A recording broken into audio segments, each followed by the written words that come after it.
잭슨홀 전만 하더라도 실물 경제 데이터 같은 경우는 안 나오면 증시한테도 별로 안 좋았어요. 이번에 잭슨홀 미팅에서 파월 의장이 나도 고용시장이 우려가 되니까 여기서 고용시장 더 둔화되지 않기 위해서 금리 인하 검토하겠다. 이게 색깔이 변하게 만든 요인으로 보시면 될 것 같아요. 9월 달에 고용이 생각보다 잘 나오면은 파월 입장에서도 이거 금리 인하 안 해도 되겠네? CPI가 예상보다 높게 나오면 야 이거 큰일 났다. 그렇게 되면은 시장에서는 9월 금리 동결이랑 올해 연내 동결까지 계속 프라이싱 하지 않을까. 이러면 진짜 피곤해지는 건데 저희가 항상 뭐 시나리오를 여러 개 짜고서 거기에 따라서 전략들을 제시를 하잖아요. 제가 가지고 있는 시나리오는 그 9월 달에 고용은 둔화가 된다. 계속 추세적으로 둔화가 되는 거 확인이 된다. 그리고 물가 같은 경우는 7월 달이랑 그렇게 큰 차이가 없이 변동은 없을 것 같은데 이 정도 물가 수준이면은 연준 입장에서도 금리를 내릴 만한 요인은 된다. 선제적으로.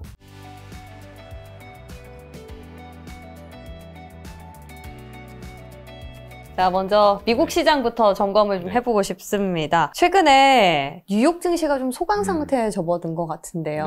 이걸 두고 숨고르기 들어갔다 아니면 조금 쉬다가 본격적으로 조정 구간에 진입할 것이다 말들이 많습니다. 어쨌든 부정적인 뉘앙스인데 어떻게 보세요? 뭐 둘 중 하나죠. 지수가 숨고르기를 하고 있다라는 거는 방향이 위든 아래든 조만간에 나올 거다라는 분위기인데 좀 길게 봤을 때 그냥 4분기까지 놓고 봤을 때는 방향 미국도 위로 보고 가는 게 맞다라고 보고 있어요. 대신에 이제 지금처럼 뭐 하루 신고가를 경신을 했다가 또 그 다음날 좀 빠지고 왔다 갔다의 좀 답보 상태를 보이고 있는 것도 그만한 이유가 있습니다. 그동안에 미국 증시를 끌어올렸던 재료들 거의 다 소진을 하지 않았나 이렇게 좀 보고 있어요. 더군다나 이제 또 조만간에 엔비디아 실적이 발표될 텐데 엔비디아 실적 발표 난다고 하더라도 9월 달에 과연 증시가 좋을까? 여기에 대해서도 저희가 좀 의문을 던져볼 필요가 있습니다. 왜냐하면 9월 같은 경우는 실적 시즌 자체가 부재하고 또 9월 FMC라는 큰 이벤트가 있고 더군다나 그 9월의 계절성도 별로 좀 안 좋아요. 한국이랑 미국 모두 역사적으로 월별 계절성을 놓고 봤을 때 9월 달이 제일 안 좋았던 달입니다. 그러니까 어떻게 보면 이 계절적으로 좀 위축될 수 있는 그게 심리적인 저항선을 만들어낼 수 있다라고 보고 있어서 지금은 그냥 당분간 2달 정도 그러니까 딱 9월 말까지 2달 정도는 지금처럼 방향성 별로 없이 답보 상태에 있는 이걸로 보시면 될 것 같습니다. 당장 상승은 아니지만 그래도 추세는 우상향으로 간다. 근데 지금 뭐 위로 더 땡길 법한데 미국에 지금 땡길 만한 재료가 많지 않다라고 말씀을 드렸는데 S&P 500 밸류에이션은 보면은 목에 찬 게 아니라 지금 넘어섰어요. S&P 뭐 그 8월 말자 기준으로 S&P 12개월 선행 밸류에이션이라는 거. 그러니까 주가가 이제 이익 대비 얼마나 비싸게 거래되고 있냐라는 밸류에이션 지표 관점에서 봤을 때 22배가 넘어가면서 역사상 신고가를 돌파를 했습니다. 밸류에이션은. 물론 나스닥은 아직은 이제 그 정도 레벨은 아닌데 전체적으로 미국 약간 오버 밸류에이션에 대한 느낌을 지울 수가 없는 구간이라는 거. 이거는 지금 저뿐만이 아니라 많은 투자자들이 느끼고 있으니까 그게 미국 증시가 중간중간에 어떤 뭐 호재가 나온다고 하더라도 당분간 상단을 좀 막아주는 제약적인 그 역할을 하지 않을까 이렇게 좀 보고 있어요. 그러면 오히려 좀 쉬어가거나 빠지는 게 더 합리적으로 보이는데 그럼에도 우상향으로 보시는 이유는 어떤 뭐 지표들에 있습니까?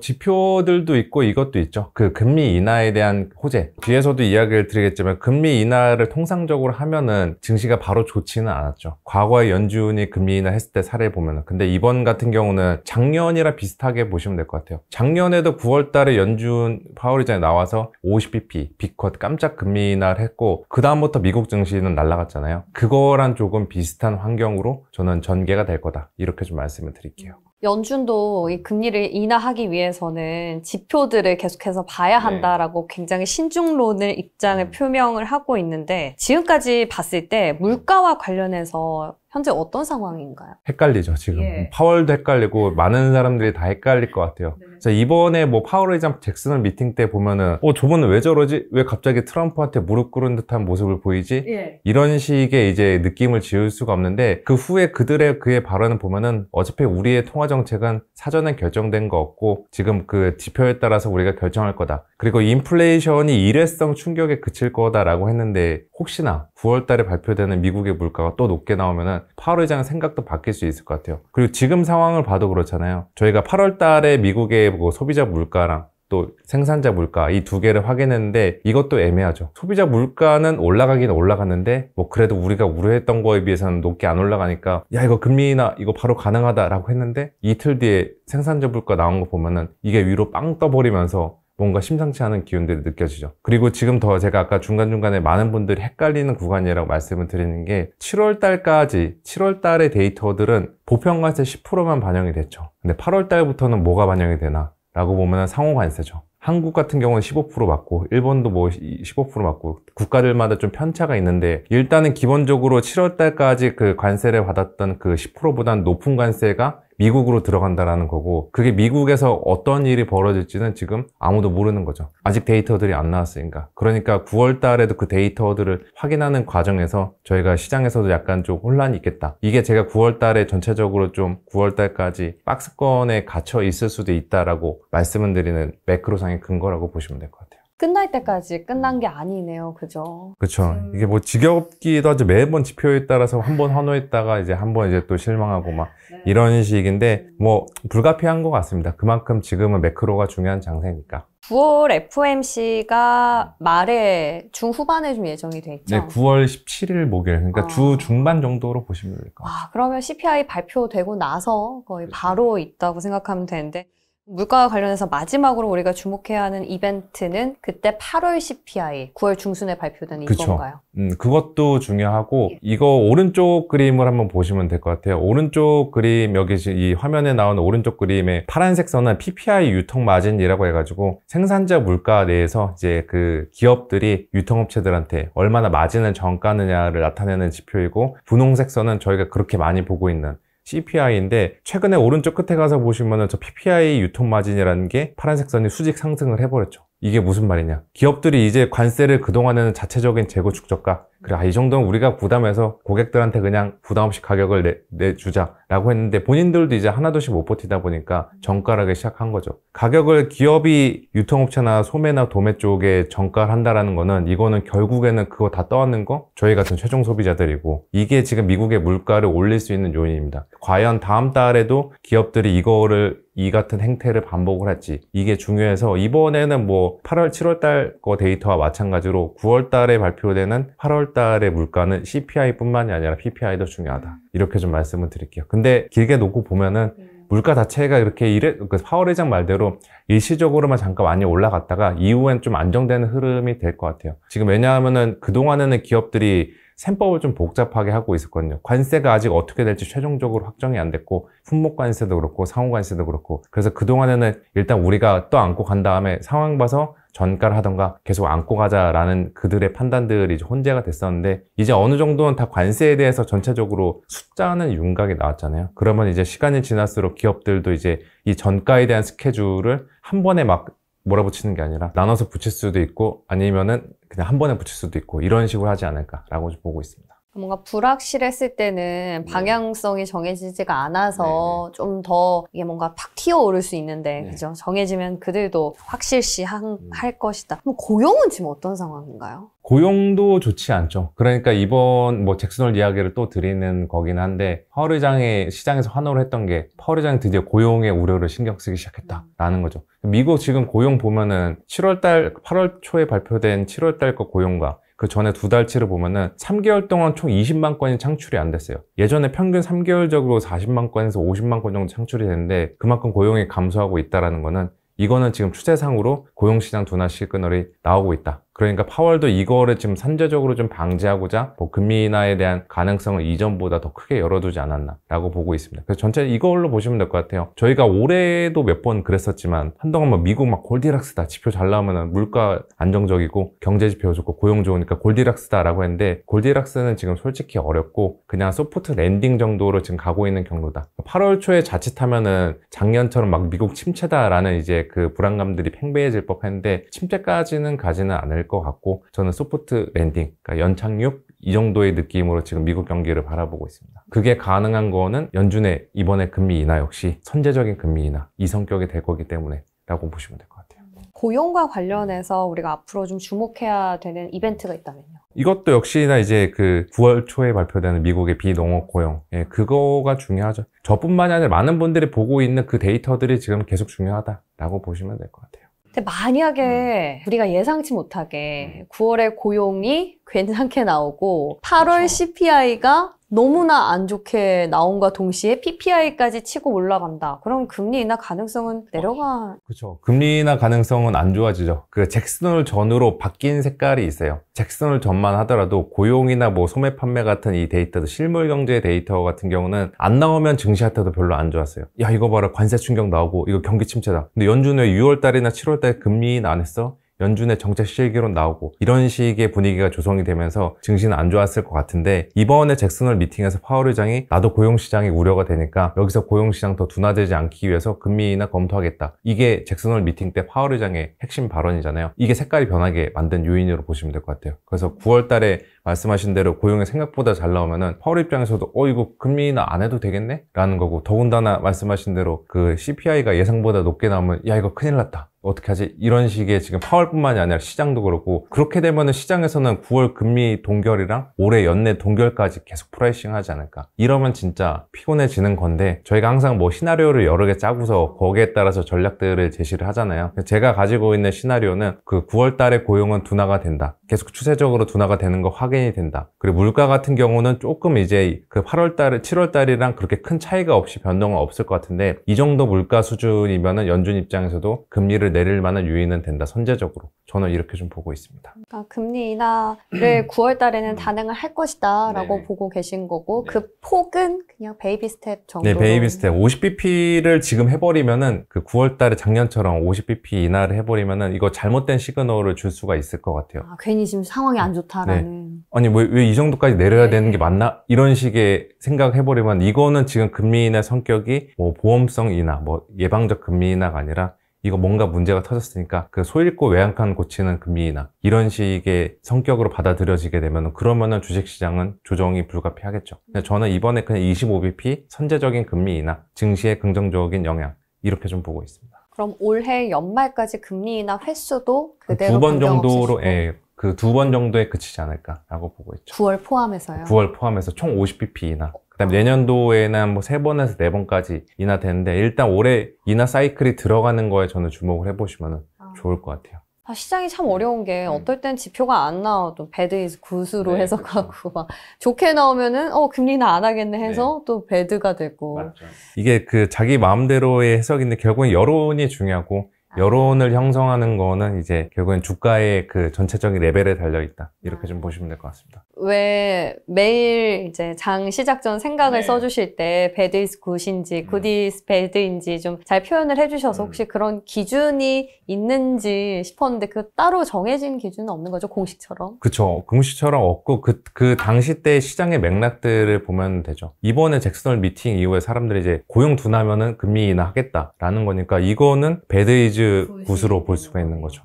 8월 초만 하더라도 작년처럼 미국 고용 망가졌을 때, 야, 미국 침체다, 관세발 침체, 뭐 리세션, 스태그플레이션, 이렇게 이야기가 나왔잖아요. 그러니까요. 그러면 이제 그 당시 때는 배드 이즈 배드, 이렇게 보시면 될 것 같아요. 최악의 상황까지는 좀 안 달아야 될 텐데. 그리고 최근에 뉴욕 증시에서 기술주들의 압력을 넣고 있는 게 AI 거품론이지 않습니까? 네, 뭐 잊을만 하면 나오는 샘 올트먼 아저씨도 그렇고, 뭐 MIT 보고서에서도 뭐 여러 가지 이야기들이 나오고 있죠. 개인적으로 어떻게 생각하세요?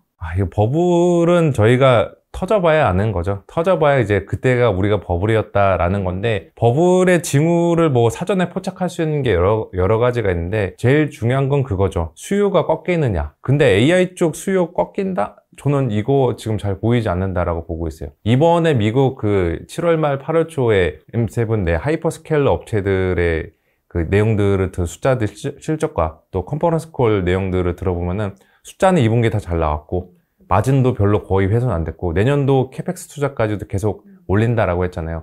이들이 이렇게 투자를 증액을 한다라는 거는 뭔가 믿는 구석이 있는 거고, 그 믿는 구석은 뭐냐? 수요는 아직 꺾이지 않았다라는 것들을 확인할 수 있는 거죠. 그리고 마이크론의 뭐 실적에서도 확인할 수 있었고, 이번에 엔비디아 실적 발표가 나서도 저는 수요에 대해서는 그 우려를 충분히 불식시키지 않을까 라고 보고 있는 거죠. 그리고 더 뭐 데이터상으로 뭐 뒷받침할 수 있는 것 중 하나가 그 돈 나올 때가 계속 있냐. 뭐 지금까지 수요 좋은 건 아는데, 내년에도 과연 이제 기업들이 AI를 계속 채택하면서 쓸까? 여기에 대해서 이제 퀘스천 마크를 던질 수가 있는데, 이거 아마 조만간에 이제 9월달 되면은 그 올해 거 조사가 나올 거예요. 그 매년 9월마다 그 미국 정부에서 미국 전체 기업들을 대상으로 산업 실태를 조사하는데 막 여러 가지 항목들이 되게 많습니다. 노사 관계도 있고 여러 가지 기술 적용도 있고, 그 안에서 AI 기술 채택과 관련한 그 항목들이 있거든요. 그게 지금 매년마다 AI를 앞으로도 계속 접목시킬 거다, 그리고 우리 사업에 한번 적용시킬 거다 라고 응답하는 기업들이 비중이 갈수록 늘어나고 있어요. 산업별로 분류를 해봐도 예전에는 그렇게 AI 우리 사용할 거다 라고 응답하는 기업들의 대부분은 이제 테크 쪽과 관련된 업종들인데, 이게 지금 매년마다 시간이 지날수록 뭐 헬스케어, 금융,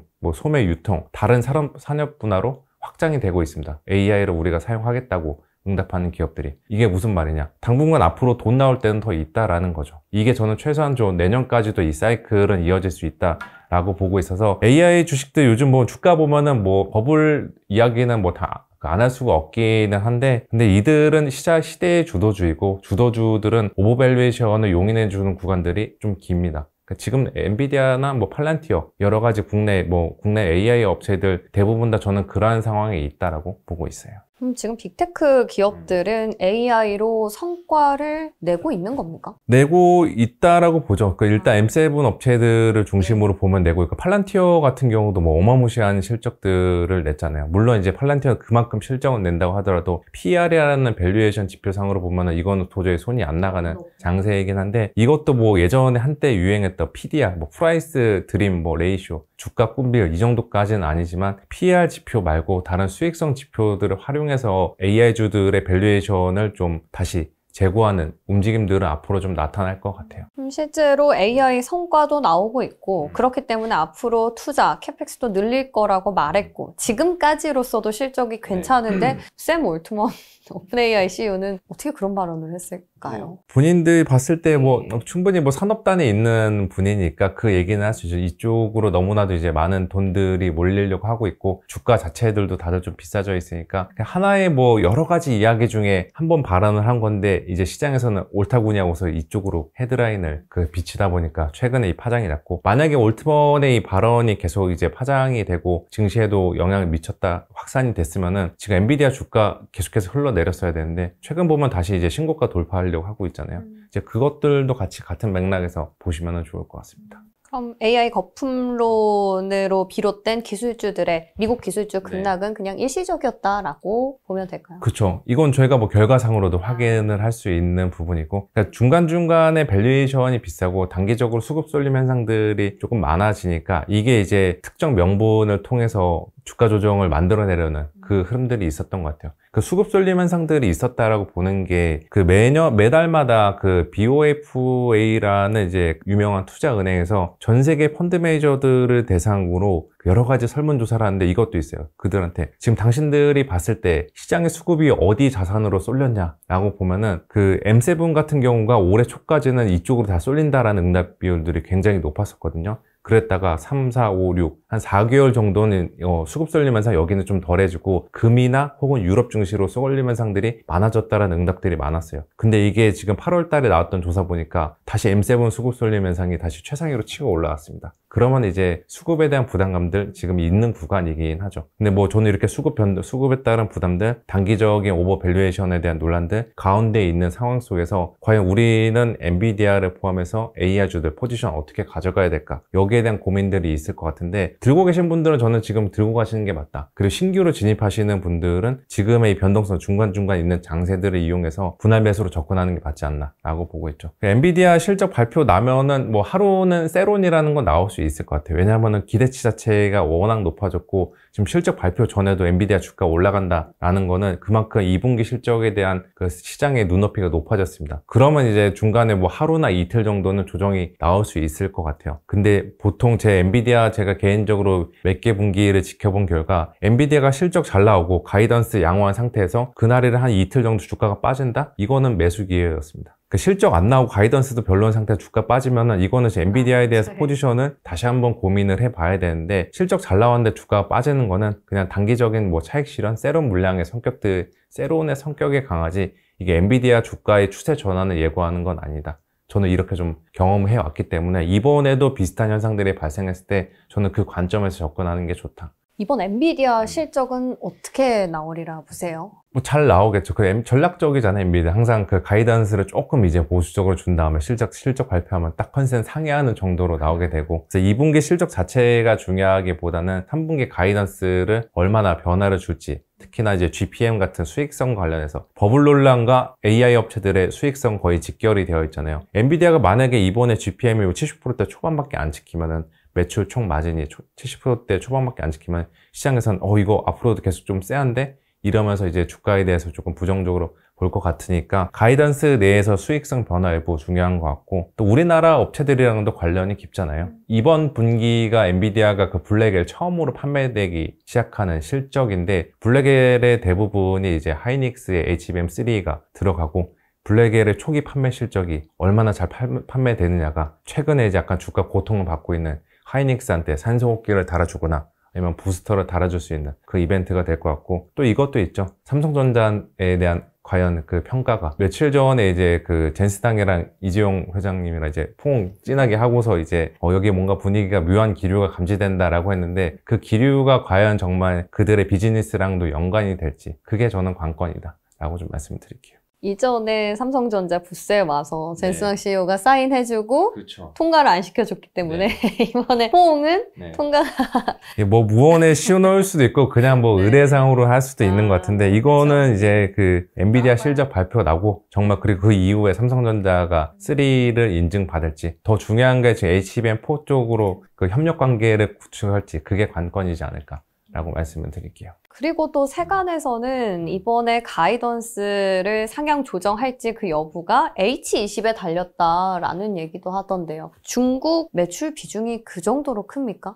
무시 못하는 비중이고, 그동안에 이제 엔비디아가 보수적으로 중간중간 가이던스를 줬던 거의 대부분이 H20에 대한 판매 비중들을 거의 빼고서 줬으니까, 이번에는 과연 이것도 줄지, 다시 이제 판매는 재개가 되기는 한 것 같은데 또 세금을 또 떼야 되잖아. 미국한테 납부를 해야 되고, 거기에 대한 부분들을 과연 이제 엔비디아에서 이번 가이던스에 포함을 시킬까, 그것도 관건인데, 저는 뭐 H20보다는 블랙의 초기 판매 실적이랑 그냥 GPM 변화들, 그리고 이제 국내 업체에 한해서는 이제 삼성전자에 대한 좀 평가, 이게 더 이번에 엔비디아 실적의 관전 포인트가 될 거다라고 보고 있습니다. 이번에 또 엔비디아가 로봇 두뇌에 해당하는 새 칩을 공개하면서 화제가 되고 있는데, 이런 부분 또는 유리 기판이라든지 이런 코멘트도 나올까요? 어닝콜에서? 어닝콜에서는 안 나올 것 같고, 그거는 뭐 나중에 개발자 컨퍼런스 이쪽에서 좀 나오지 않을까라고 좀 보고 있죠. 그럼 거기에 대한 기대가 좀 내려놓을까요? 좀 내려놓는 게 맞지 않나. 그냥 HBM이랑 이제 후공정 쪽, 이쪽으로 저희가 지금은 보시는 게 맞지 않나 라고 보고 있습니다.